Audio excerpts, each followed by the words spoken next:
Welcome everybody to The Bridge. This your man, Chris Miller. Today I got a special guest in the house with me today. It's always my special guest, my lovely wife, Felicia Miller. As you know, we've been married for 17 years. We have two wonderful children, 19 and 13, Malachi and Summer. We love them. They keep us young, they keep us energetic, they keep us going. And we just want to break down a few things today, just go and share what we understand about responsibility and managing responsibility today. So we're going to dive right on in. We're going to talk about it. We're going to explain it.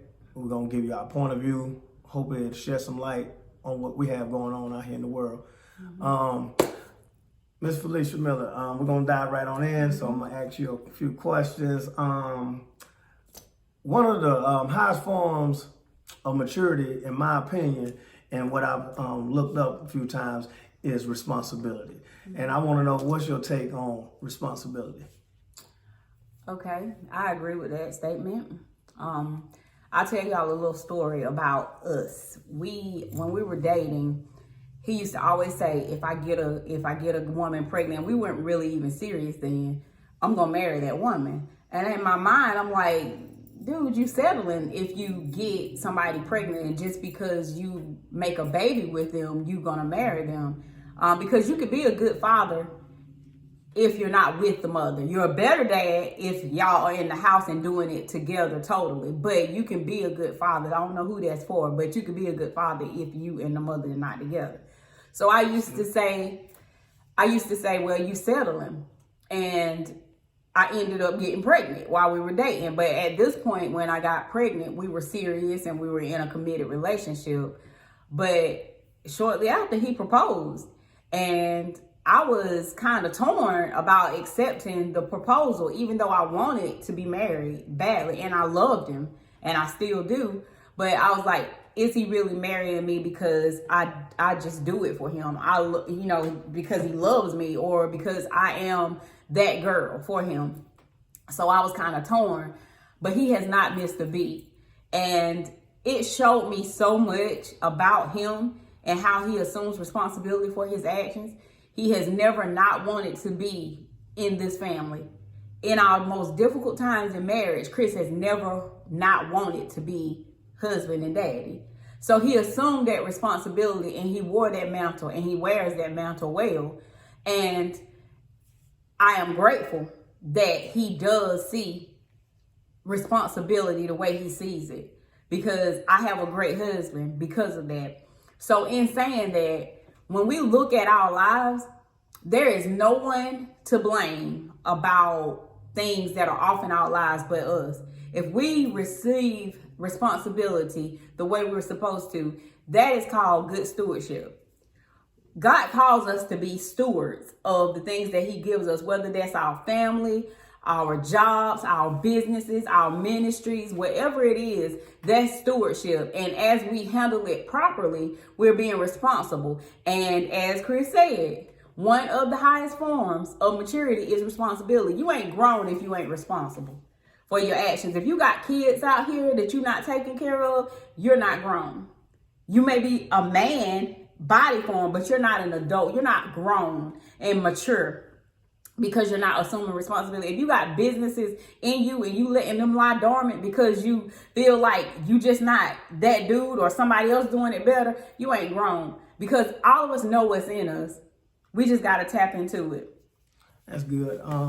Yeah, like she said, you got to tap into it. You got to understand what your responsibility holds and what your responsibility means for you, what it does to you. Responsibility for me, it can even go as far as you getting on your job on time.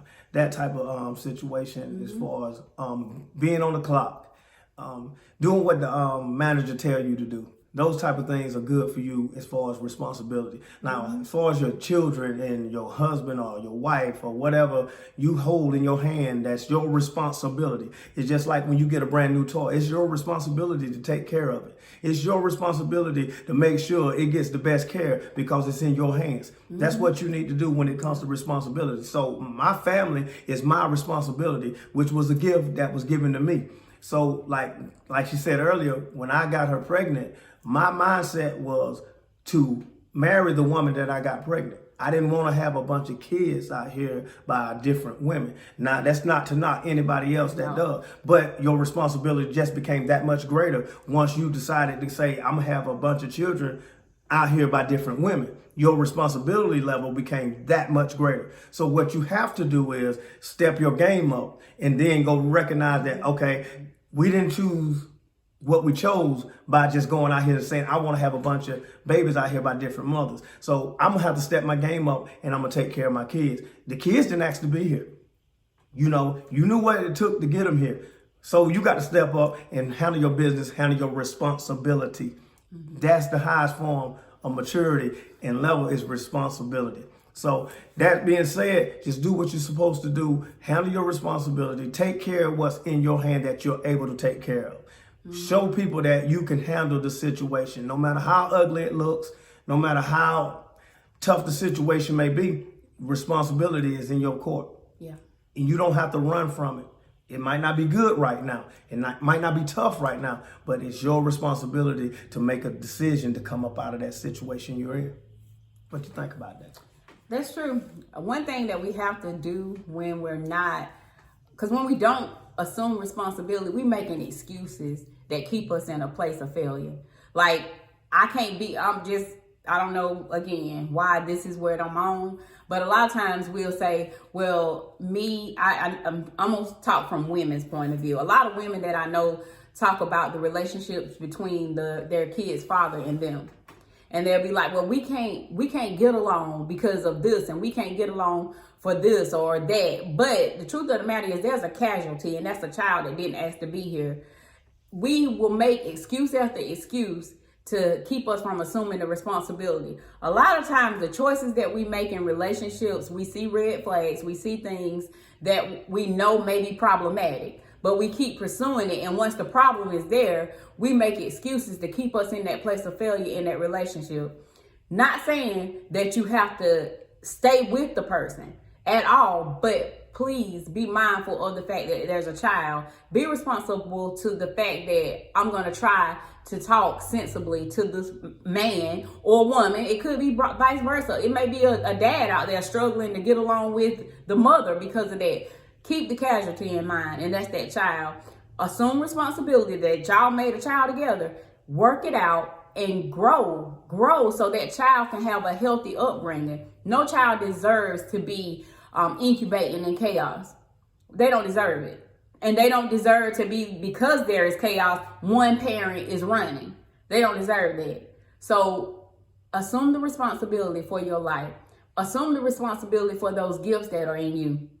Don't sit there and just be, I can't do this. I can't do this. This year, God has opened so many doors for me in areas that I have no experience in. I work at the police department and the courthouse, and I have no criminal justice background. I'm an entrepreneur. I own my own business, and I got offered the position through my business, having a contract with the police department. So your gift will make room for you. Assume responsibility for those gifts. Cultivate them. Pray, fast, study, read, write. Do what you got to do and be responsible for you. That's good. And that means I can't do anything out of my character because I'm going to jail. She'll take me to jail because she works at the police department. But also with responsibility, you can't make those same excuses over and over and over. Because what you'll tend to fall into that patch and thinking that I can just sit here in my excuses. I can keep going on and on about the same excuse and just cover it up with a different type of excuse, but it's the same results. You don't want to end up with that. Just handle your responsibility. Go and make a change. Do something different and handle your responsibility. Whatever it is in life, whatever goal you have in life, be responsible by making sure that you go out and take care of that goal and go out there and make something happen. Mm-hmm. Whether it's for yourself or your loved ones or friends or whoever, make sure it's right, but make sure you go and handle your responsibility. And if you choose not to, guess what? Failure is just right around the horizon. Mm-hmm. And you have nobody else to blame but yourself when it comes to failure. Nobody to blame but yourself when it comes to failure. So you can't go and blame everybody else. Well, if this would have happened, such and such did this and did that is the reason why I failed. No, you have yourself to blame. Look in the mirror. That person will tell you everything you need to know is the one looking back at you. Yep. When you stare in that mirror and you done failed, it don't mean it's the end of the world. It just means you have to pick up right there and start all over. Yep. And keep moving. Handle your responsibility. Make sure you put your goals and priorities first and start looking at the things you need to do, things you want to do. Go out there and make sure it happens. It's not that hard. It may seem hard because of the situation you're going through. Oh, it gets heavy sometimes. Yes. Oh, it stinks sometimes. It gets to the place where I don't want to be here sometimes. Yeah, it gets there. But you got a chance and an opportunity to change what you're going through. And that's part of your responsibility. That's part of not failing the way you think it looks like. Just get up, erase it, do something new, try something different. How you gonna know if you're gonna succeed in anything in life if you don't try? Now, you will not succeed and you will tend to fail if you don't try. Then you'll look back 25, 30 years from now and say, guess what? I could have been that person. I could have been anything I wanted to be, but guess what I allowed? Fear and failure to approach my doorstep, and I picked the bag up and I took it in the house with me, and I never moved any further than I wanted to go in life. That's good. I don't get it, but you know. I'll say this, piggybacking off of what he just said about if you don't try, you automatically fail. It's inevitable. You already failed. I had a horrible habit of looking at everything detail by detail. And if I looked at it and it seemed too big, nah, we ain't gonna try that. We ain't gonna try that. But I realize now that if I depend on Felicia, I'm not gonna make it. You know, when I started at the police department, they gave me like a rundown because I had formed a relationship with my direct supervisor just by me having the contract at the police department. And she kind of picked up on my vibe, I guess, that I'm very cautious and I need comfort and I need security for me to be able to just go. So when she offered me the job in there and I was like, well, what's the job scope? What's the details for the job? And she told me 3 details and that was it. But my first day of doing that job, it was so much stuff. And I was like, you told me that it was 3 things that would consist of this position that I could do, and I thought I could handle it. And she said, I didn't give you the full detail, the full job scope, because you would have backed out. And you're the one that I wanted. She said, I have a good sense of discernment, and you are who needed to have this job. You are the person for this job. And that is how God does us.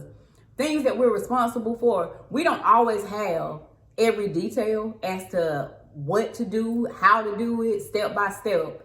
But that's our thing. That's what he's called us to do. That's the thing that he has given us leadership and stewardship over. He's not going to give you every step. You got to lean on him to get it done right. So in responsibility, I feel like one of the things that we have to do to assume proper responsibility is depend on God. So in that, we're going to kind of wind this video down because we went into some stuff that we didn't think about prior to starting it. But responsibility is stewardship. Responsibility is maturity. You're not grown if you got responsibilities out there with your name on it and you're not taking care of them. Whether that be children, spouses, businesses, ministries, whatever it is, if you're in leadership of it, and you're not assuming proper responsibility, you're failing yourself and you're failing God and you're failing everybody that's attached to you. Wow. That's good. Y'all, we're going to leave it right there. But I got one question for you today is, what are you responsible for? Yeah. What is it that you hold in your hand that you are responsible for? What can you do to handle your responsibility? Mm-hmm. What can you do to handle your responsibility? The world is yours. It's up to you. It's up to the decisions you make. And that's part of being responsible. That's part of your responsibility. This is your boy, Chris Miller. This is The Bridge. My lovely guest, Felicia. And like I said, we'll be back. We're going to come with more videos, more stuff for you. Y'all just sit back and enjoy the ride. We love you. Peace.